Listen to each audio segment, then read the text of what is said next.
If I could turn back time, if I could find a way, I would something, something, something, something, something today. If I could turn back time. What's up, y'all? Y'all know I'm silly. Y'all know I'm goofy. You know I'm kind of corny too. You know, sitting here singing about turning back the hands of time.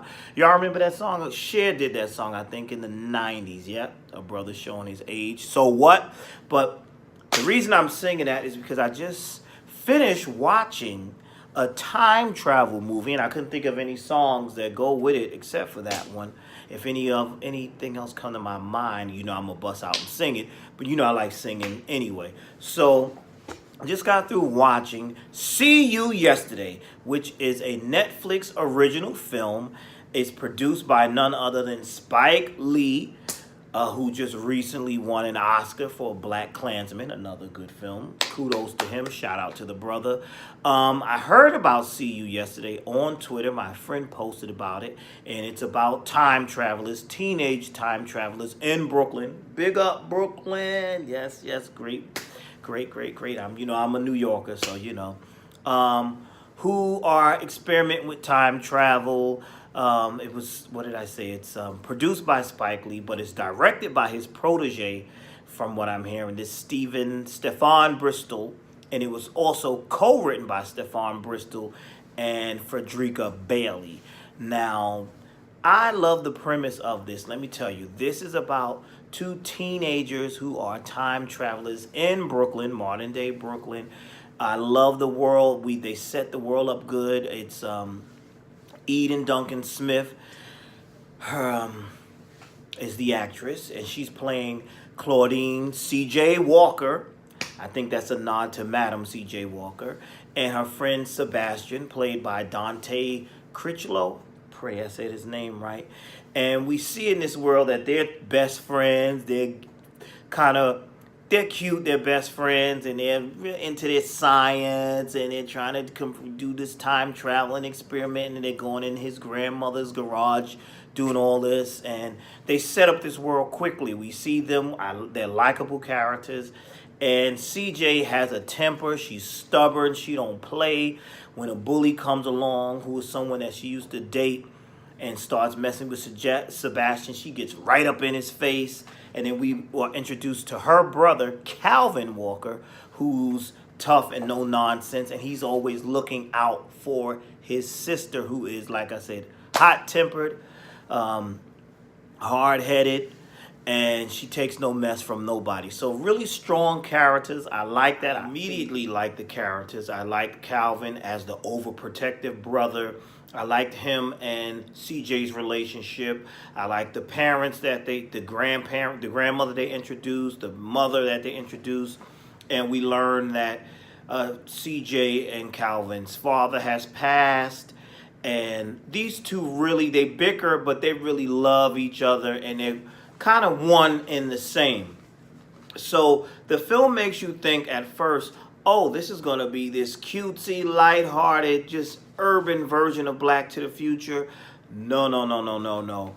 It takes a turn to a more serious tone, it takes a more serious tone, and which, spoiler alert, I'm going to say that because I know somebody got mad with me before, but it takes a more serious tone when Calvin, which is played by someone named Astro. I'm old, so I don't know who Astro is, but I'm not familiar with him as a rapper, but they say he's a rapper named Astro in real life. He goes by Astro, and he's playing Calvin here. Just got to say that.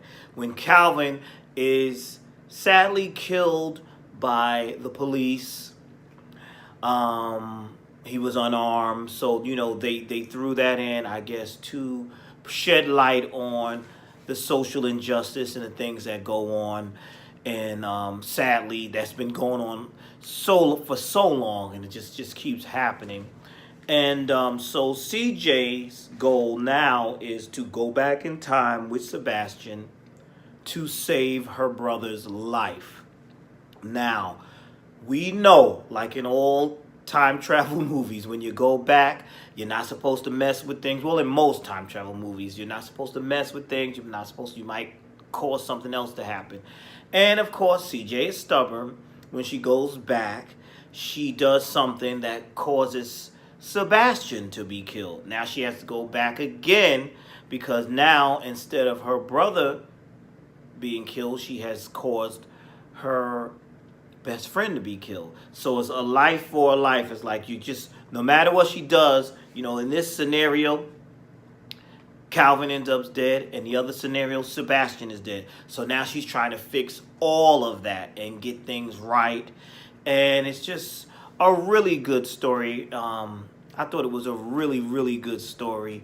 What was I going to say? One of my issues that I had, well, I could say, is the fact that I was expecting to watch this with my children because I thought I wanted to watch this with my children. I'm glad I watched it on my own. This is not really a family fun film where you can, which for your smaller children, because there's a lot of profanity and it might be a little too serious for smaller children. Like my kids are toddlers. They're not going to be ready for this, I don't think, especially with the language. But like watch it with some teenagers, yes, that's I would recommend. Okay, some of the criticism from the film was that it was so serious and taking on these issues of violence in the community, and I had one person say to me, "Why, when we get a film about a black lead for our children to enjoy, our young children, that we have to make it so depressing and so realistic and so dark?" But then on the other hand, that story needs to be told. So maybe this is not the film to tell the lighthearted one that you want, the lighthearted, fun, Back to the Future, family fun film that you want. This film is telling the social injustice and bringing that to the light. That's what this film is for. And then you'll have other films that'll be more lighthearted, but this one, that's not what they're going for here. So I mean, I get what people are saying, but to me, it didn't bother me that they did that. I do get that point though, like why does this have to be, why does it have to be this topic? Why couldn't it just be a fun family film? Why does it have to be about somebody dying and police brutality and racism? And I get that, but at the same time, it's a story that needs to be told. This is what happens in communities. This is what's going on. So I commend them for that, for the blend of it. I also liked the little nod to Back to the Future, because I keep mentioning that. They have Michael J. Fox in here. He has a cameo appearance, and I enjoyed that. Really, really good film. One of my issues was the ending. The ending,